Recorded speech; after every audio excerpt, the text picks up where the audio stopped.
Habari yako mzazi na mlezi. Habari yako mwalimu mwenzangu. Habari yako mtazamaji wangu mpendwa. Karibu kwenye chaneli yangu. Leo tutazungumzia dalili 12 za kisayansi zinazoonesha kuwa shule ni salama kwa mtoto wako, kimwili, kihisia na kijamii.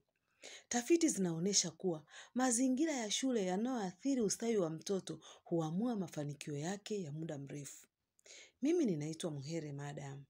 Kama bado haujasubscribe kwenye chaneli hii, basi fanya hivyo sasa, kwani tunashirikiana kukuletea maudhui kwa ustawi wa maisha na mafanikio ya mtoto wako.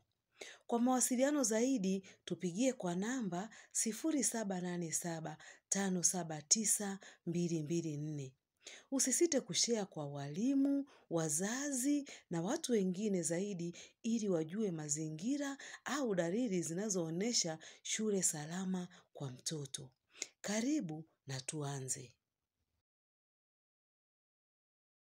Dalili ya 9, ya 10, ya 11 na ya 12 zitakufurahisha sana. Hivyo, tazama mwanzo hadi mwisho bila kukomea njiani. Dalili ya kwanza ya shule salama ni walimu wenye mafunzo ya afya ya akili. Tafiti zinaonesha kuwa walimu waliopata mafunzo ya msingi kuhusu afya ya akili husaidia kupunguza msongo wa mawazo kwa wanafunzi na kuwafanya wawe na utulivu darasani na kwenye masomo yao na mazingira yote ya shuleni. Dalili ya pili ni sera imara za kupinga uonevu. Shule zenye sera wazi na utekelezaji wake hushusha visa vya unyanyasaji hadi 30% kutoka kwa CDC. Pia huwasaidia wanafunzi kupinga uonevu na kuwatetea wenzao ambao wanaonewa na wanafunzi wakorofi. Dalili ya 3 ni miundombinu salama.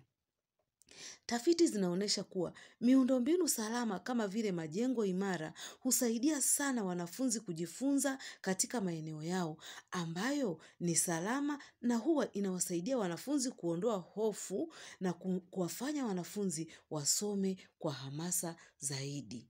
Kwani miundombinu inakuwa salama. Kunakuwa kuna vyoo vizuri, kunakuwa kuna sehemu nzuri za wanafunzi wa kike na wa kiume kwenda kujisaidia. Hapo miundombinu inakuwa ni salama kwa wanafunzi. Dalili ya 4 ya shule salama ni huduma ya usalama wa kiafya ambao tunaita ni huduma ya kwanza. Shule zilizo na huduma hizi huongeza hali ya kujiamini kwa watoto na wazazi. Hasa pale watoto wanapopatwa na majeraha, michubuko, kuumia au kuumizana. Wanapata huduma ya kwanza kwa urahisi zaidi shuleni. Hali hii huwafanya wanafunzi kutambua kuwa wako salama zaidi. Dalili ya 5 ni sanduku la maoni. Shule salama zinakuwa na sanduku la maoni ambapo wanafunzi hutoa maoni kwa uhuru. Wanafunzi wanaweza kueleza hisia, mapendekezo au matatizo bila uoga wa kuhukumiwa au kuadhibiwa. Hasa kama ni siri, pia inaboresha mazingira ya kujifunzia. Maoni ya wanafunzi yanaweza kusaidia walimu na uongozi kubaini maeneo ya kuboresha. Kama mbinu za ufundishaji, huduma za shule au usalama. Husaidia pia kukuza ushirikiano wa wanafunzi, utatuzi wa matatizo mapema, ubunifu wa mawazo mapya, uwazi na mawasiliano. Pia inawafanya wanafunzi wenye aibu au wale wanafunzi ambao hawajiamini kuweza kutoa maoni yao bila yoyote ya kuonwa au ya kuhukumiwa na mtu yeyote. Dalili ya 6 ni uwepo wa mshauri wa kisaikolojia. Shule salama inapokuwa na mshauri wa kisaikolojia au mwalimu wa ushauri nasihi husaidia wanafunzi kudhibiti msongo wa mawazo, kuboresha afya ya akili ya wanafunzi. Wanafunzi wanajifunza mbinu bora za mawasiliano. Pia inawafanya waweke malengo na kujenga mtazamo chanya. Vile vile inawasaidia wanafunzi kujifunza kushughulikia mchakato wa uponyaji wa majeraha kwa wanafunzi waliojeruhiwa kihisia na kuboresha hali ya maisha kwa ujumla. Kiashiria kingine cha shule salama ni ushirikishwaji wa wanafunzi katika stadi za maisha. Hapa wanafunzi wanapata faida ya kujiandaa kwa maisha halisi kwa kujifunza jinsi ya kukabiliana na changamoto za kila siku, kuongeza uwezo wa kujiamini, kukuza maadili na tabia njema.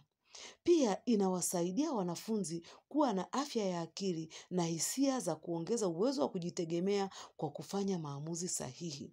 Wanafunzi wanaweza kupanga maisha yao na kuwa na mwelekeo mzuri wa baadaye. Namba 8 ni uwepo wa walinzi na uzio wa shule. Kwenye shule salama, walinzi huzuia watu wasiohusika kuingia shuleni na kuhakikisha hakuna hatari kwa wanafunzi, kwa kuimarisha usalama wa wanafunzi na kuzuia vitendo vya uhalifu. Walinzi huzuia wizi, uvunjaji au vurugu ndani na nje ya shule. Uzio unasaidia pia kuzuia uingiaji shuleni holela. Unasaidia pia kuzuia wanafunzi kutoka bila ruhusa, kutoa mipaka ya mazingira ya shule, kulinda mali za shule na kutoa utulivu wa mazingira ya kujifunza kwa amani. Kiashiria namba 9 ni mawasiliano bora kati ya shule na wazazi. Shule salama hujumuisha wazazi katika maendeleo ya watoto wao. Wanaweza kutoa msaada wa ziada nyumbani na kushirikiana na walimu kuboresha ufaulu. Kuwepo kwa msaada wa haraka kwa changamoto kwa shule na wazazi kushirikiana vizuri. Hii husaidia kuongeza uwajibikaji wa wanafunzi, kujenga uaminifu na ushirikiano, pia kuchangia maendeleo ya shule na kuelewana kuhusu matarajio ya shule na yale ya wazazi kuhusu tabia na mafanikio ya mtoto. Kiashiria namba 10 ni uhamasishaji wa chakula na lishe bora kwa wanafunzi. Shule salama, walimu, wazazi na walezi huhakikisha wanafunzi wanapata chakula shuleni. Kwani chakula huimarisha afya ya mwili, huboresha uwezo wa kujifunza, kuongeza nguvu na uimara wa mwili. Vile vile, kuchangia utulivu wa kihisia na kitabia. Wanafunzi wanapopata chakula shuleni, huongeza mahudhurio na umakini shuleni. Pia, unapunguza utapiamlo na matatizo ya ukuaji na kuimarisha uthabiti wa kihisia na kujiamini zaidi na kushiriki kwa ufanisi katika shughuli za shule. Kiashiria namba 11 cha shule salama ni fursa ya michezo kwa wanafunzi. Wanafunzi wanapewa fursa ya michezo. Wanaimarisha afya ya mwili, kwani michezo inawasaidia kuimarisha misuli, mifupa na mzunguko wa damu. Hivyo kupunguza hatari ya magonjwa kama unene kupita kiasi na shinikizo la damu. Vile vile faida nyingine ya michezo kwa wanafunzi ni kuboresha uwezo wa akili na utendaji darasani. Inawafanya kujenga nidhamu na maadili kwa kukuza ushirikiano na kazi ya pamoja. Pia inasaidia kupunguza msongo wa mawazo kwa wanafunzi na inachangia kujiamini na kujitambua. Si hivyo tu, bali pia huibua vipaji na kukuza fursa za baadaye na kujenga mshikamano na amani. Kwa hiyo, wanafunzi wanapatiwa fursa za michezo hata kama sio kwenye viwanja vikubwa. Wanapatiwa fursa za kucheza wao kwa wao. Kiashiria namba 12 cha shule salama ni mikakati ya kudhibiti migogoro. Migogoro inapodhibitiwa vizuri, shule huwa mahali pa amani, ambapo wanafunzi wanaweza kujifunza bila hofu au kubugudhiwa. Kudhibiti migogoro huimarisha mahusiano kati ya wanafunzi, walimu na wafanyakazi. Pia inapunguza utoro na utovu wa nidhamu. Kudhibiti migogoro pia hukuza stadi za maisha kwa wanafunzi na kuimarisha maendeleo ya kitaaluma na kupunguza dhuluma na unyanyasaji.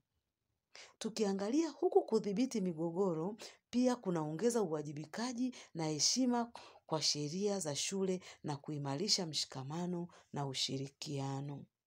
Kama mzazi, jukumu lako si tu kumpeleka mtoto shuleni, bali kuhakikisha anakuwa katika mazingira salama na yenye kumlea kimwili, kihisia na kielimu. Tumeshirikiana kujifunza dalili muhimu za kutambua shule salama kuanzia miundombinu, walimu wenye maadili, hadi sera thabiti za ulinzi wa watoto. Kumbuka, mtoto wako anastahili zaidi ya elimu. Anastahili amani na malezi bora hata akiwa shuleni. Chukua hatua, fanya uchaguzi, Uliza maswali kwa sababu usalama wa mtoto wako unaanza na wewe. Asante kwa kutazama. Kama umependa video hii, basi usisahau kushiriki video hii ili kuelimisha wazazi wengine zaidi. Tukutane kwenye video inayofuata. Asante.